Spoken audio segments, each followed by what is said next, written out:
Sasample pa ba? Ay, hindi. Buti na lang. Ay, hindi na. No need na.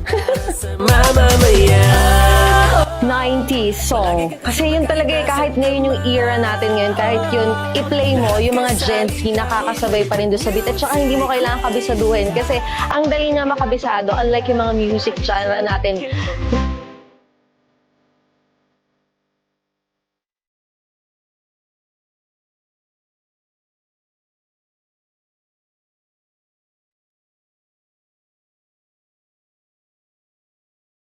Ninety-two point three FM Radio Manila, your favorite music radio. Kabayos!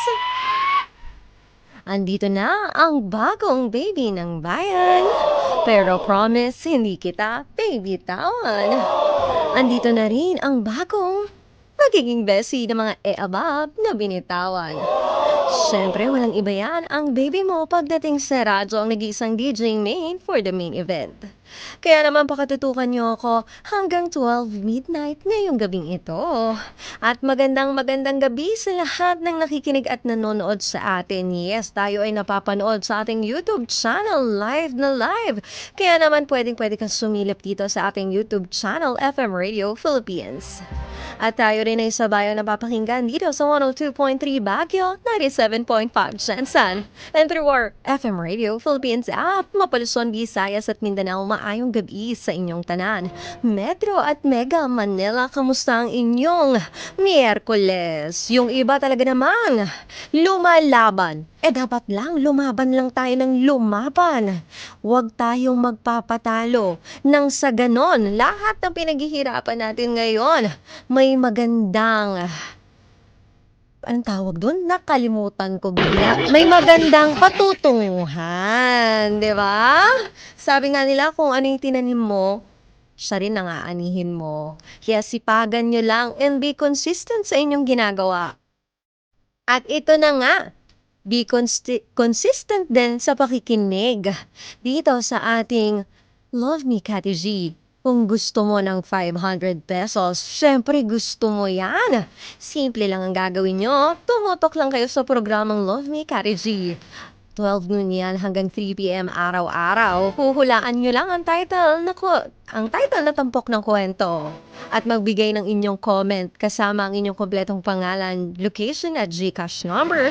But i-make sure nyo lang na kung ano yung GCash number nyo, yun din ang totoong pangalan yung nakarehistro dito.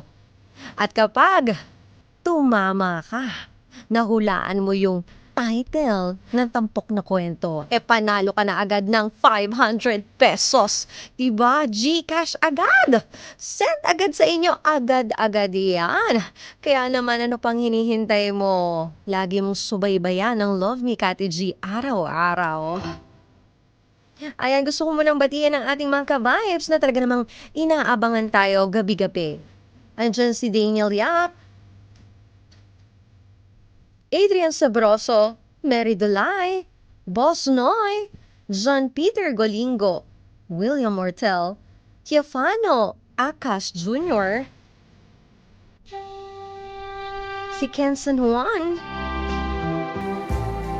Ito nga sabi ni Lawrence Manipor, good evening po kay Baby DJ Main. Present po ako ngayon kaya nakatune in po ako habang nakahiga sa kwarto ko. Uy, kahit mainit daw ang panahon. Well, i-enjoy mo lang yung summer. Oo, dahil matatapos din yan. Ang bilis pa naman ng araw at ng panahon. Diba parang kailan lang? Akalain mo yun, papunta na tayo sa kalagitnaan ng taon. Kamusta naman ang iyong nagawang New Year resolution? I hope naging consistent ka. Diba? Ayan, nandyan din si Nanay Tessie Sino Cruz. Ayan, shoutout po sa inyong family na talaga namang nakatutok sa atin at nakasuporta gabi-gabi.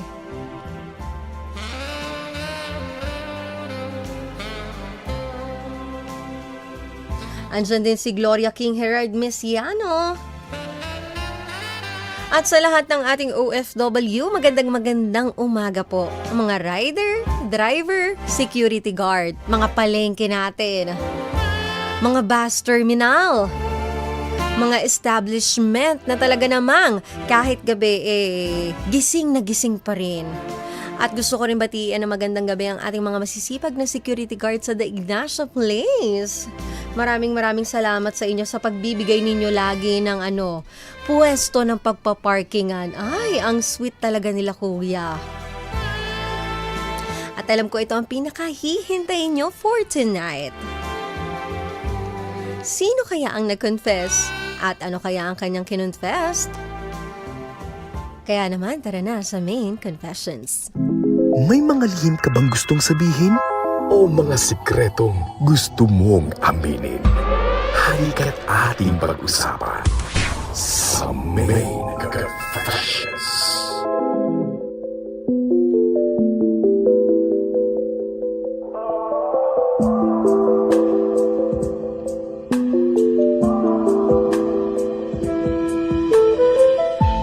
Oras na para ilahad ang lihim na dapat mabunyag. Kaya naman, para sa ating letter sender for tonight, basahin na natin ang kanyang main confession.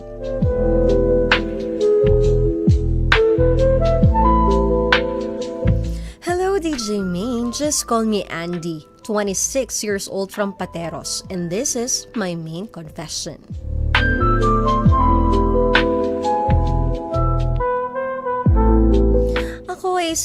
Ako ay isang simpleng lalaki at no girlfriend since birth. Medyo mahiyain akong makipag-usap sa babae at takot ding manligaw dahil ayokong ma-reject. Nang dahil doon ay nag-focus na lamang ako sa aking career. Madami naman ako nagiging crush sa aming company, ngunit hanggang doon na lamang iyon.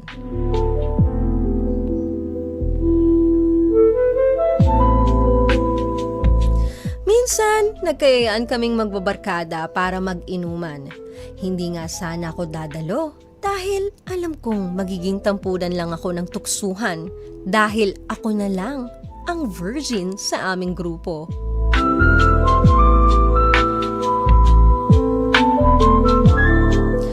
Ngunit napilit din ako ng barkada dahil minsan lang kami makumpleto at magkakasama-sama.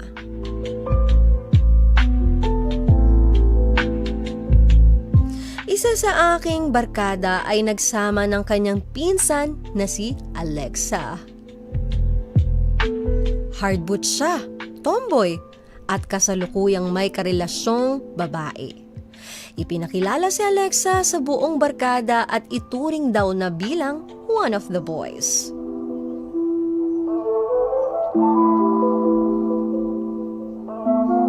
Masarap kakwentuhan si Alexa hanggang sa hindi na namin namalayan na napadami na pala kami ng aming naiinom. Dala ng aking kalasingan ay nahalikan ko si Alexa. Hindi ko ma-imagine na ang first kiss ko ay isang tomboy.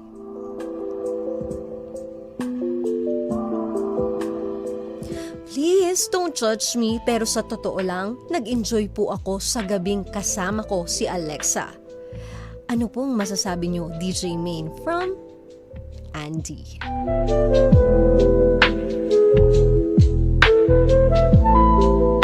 Ikaw ba? Ikaw ba, baby?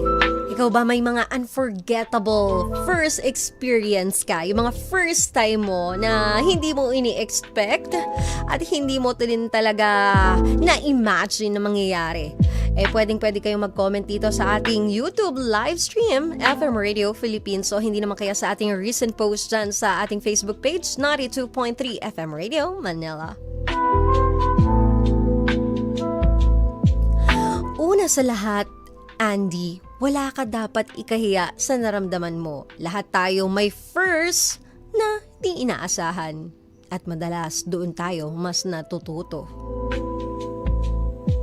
At ang nakakatawa dito, habang buhay mo na tong dala-dala. Dahil yan yung first time mo. At darating yung time na yun, na talaga naman ang sarap balik-balikan, yung mapapangiti ka na lang. So ngayon nasa moment ka na medyo naguguluhan ka kasi fresh pa lang yung pangyayari. Pero in time, kikiligin ka na lang, matatawa ka na lang, makukuwento mo na lang sa mga future friends mo na ito yung naging experience ko na hindi ko makakalimutan, na very unforgettable. Sa nangyari sa inyo ni Alexa, wala namang may gusto nito. Kumbaga, nangyari yan dahil nangyari yan. Ngayon, dalawa lang ang mahalagang bagay na dapat mong gawin, Andy. O balikan.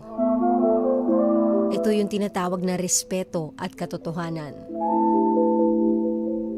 Respeto sa sarili mong nararamdaman at respeto rin sa estado ni Alexa ngayon. Especially, siya ay may karelasyon at dapat hindi mo paliwalain ito kahit pa may kilig o curiosity na pumapasok dyan sa isipan mo.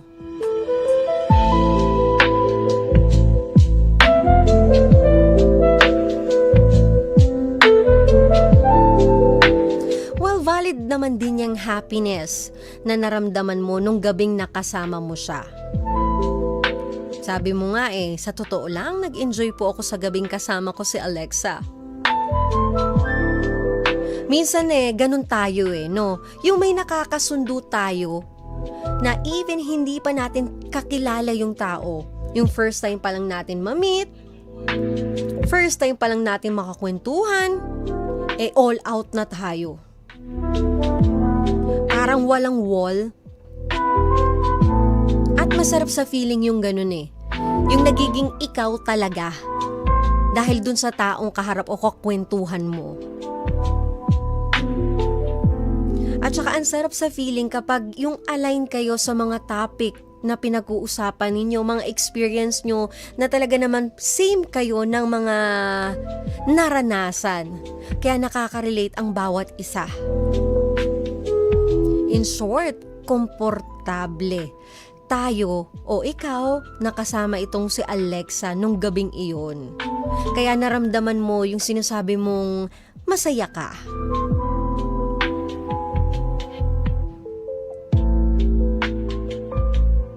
Sabi nga ni William Mortal dito, yun lang napunta sa tomboy si no girlfriend since birth. Akalain mo yun Very ironic.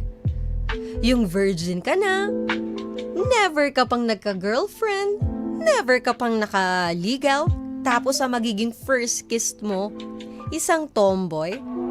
Pero kasi babae pa rin naman yun, di ba? Kaya talagang hindi mo makakalimutan yan. Talagang maguguluhan ang puso at damdamin mo. Hindi mo alam ano ba yung nararamdaman mo, feelings na ba to? O dahil first time lang? Pero sabi mo nga, Andy, di ba, na si Alexa is hard butch.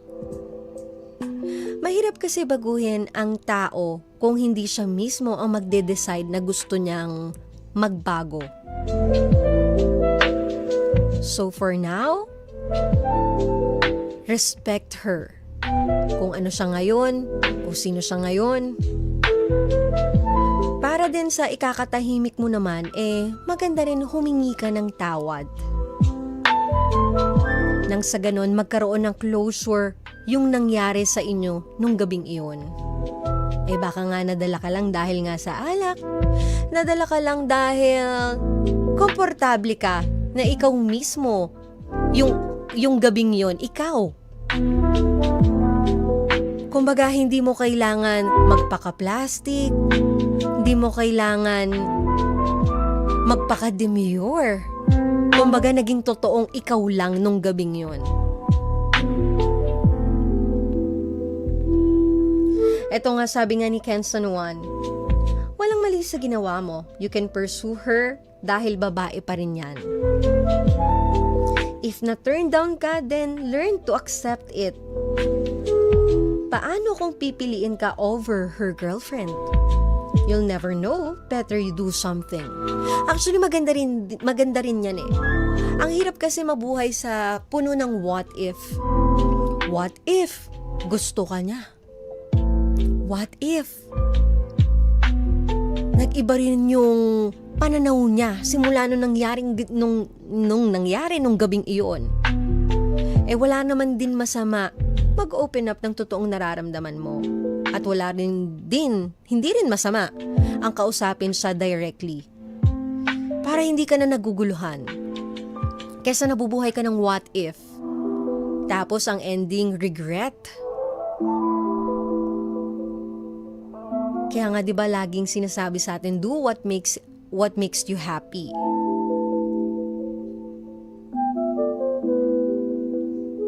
At pahabol ni Ken San Juan, better you do something than do nothing at all. Totoo naman din yan. Kung hindi ka man niya, nireject ka man niya. Alam mo, Andy, yung rejection na yan kasi, minsan dyan tayo natututo. May natututunan tayo dyan. At huwag ka matakot ma-reject. Dahil hindi lang ikaw ang taong nare-reject. Halos lahat ng tao, 'di ba? Pag-ibig man 'yan, trabaho, darating at darating talaga yung rejection. So huwag kang matakot na aminin yung totoong nararamdaman mo dito kay Andy o kung ano man.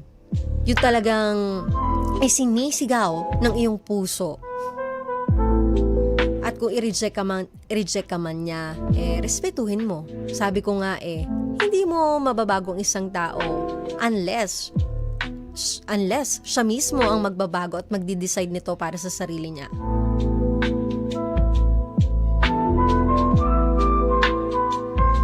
Sabi naman ni John Peter Golingo, kung masaya kang kasamang isang tao, walang mali sa nangyari sa kanila.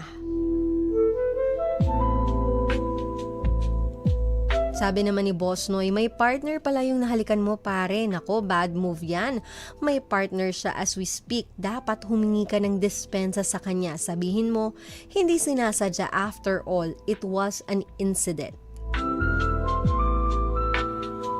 Or accident.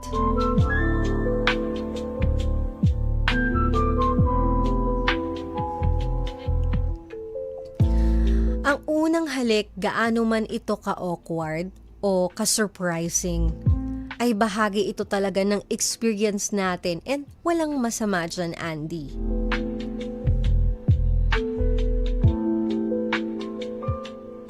At kung dumating man ang time na ma-realize ni Alexa na parang parehas kayo nung nararamdaman at bigla siyang nagbako at biglang tumibok ang puso niya sa lalaking katulad mo. Ikaw ba? Willing ka bang tanggapin siya kung saan siya nagsimula? Kung tanggap mo naman, at kung ikaw naman ay handa, edi sundin mo kung ano yung nasa puso mo. Huwag mong ipagdamot yan sa sarili mo.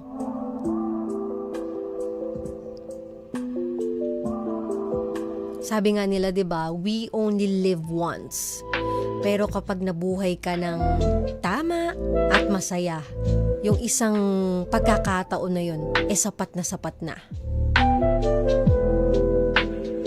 Pero, as of now, respeto ang kailangan niya galing sa'yo.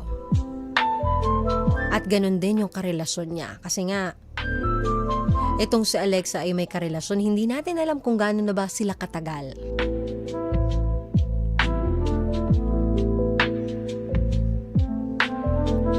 So tanggapin mo na lang yung nangyari.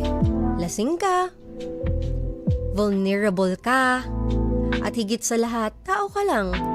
May damdamin, may emosyon, at curious sa mga bagay-bagay.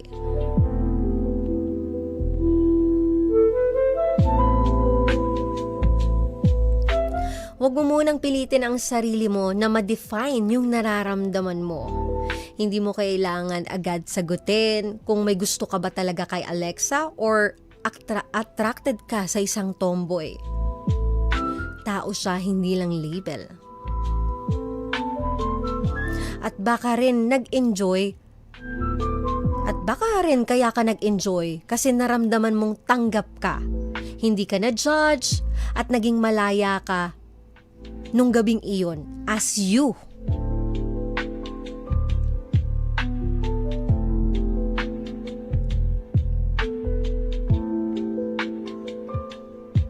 Hanggat di ka sure sa nararamdaman mo, i-enjoy mo muna yung friendship o companionship with her. Kasi hindi lahat ng koneksyon ay kailangan mauwi agad sa relasyon. Hindi lahat ng taong kailangan Hindi lahat ng tanong ay kailangan sagutin agad-agad, Andy. Minsan, kailangan mo muna itong damhin. At hayaan mong puso ang magsalita.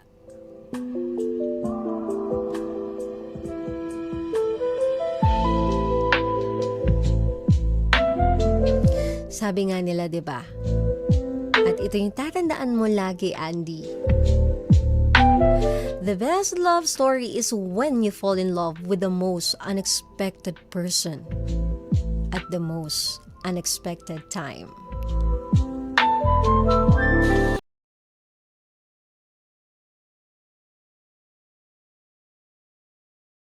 Diba kung kayo talaga ang tinadhana at ito'y may dahilan kaya kayo nagkita, darating at darating yan. Huwag mong madaliin.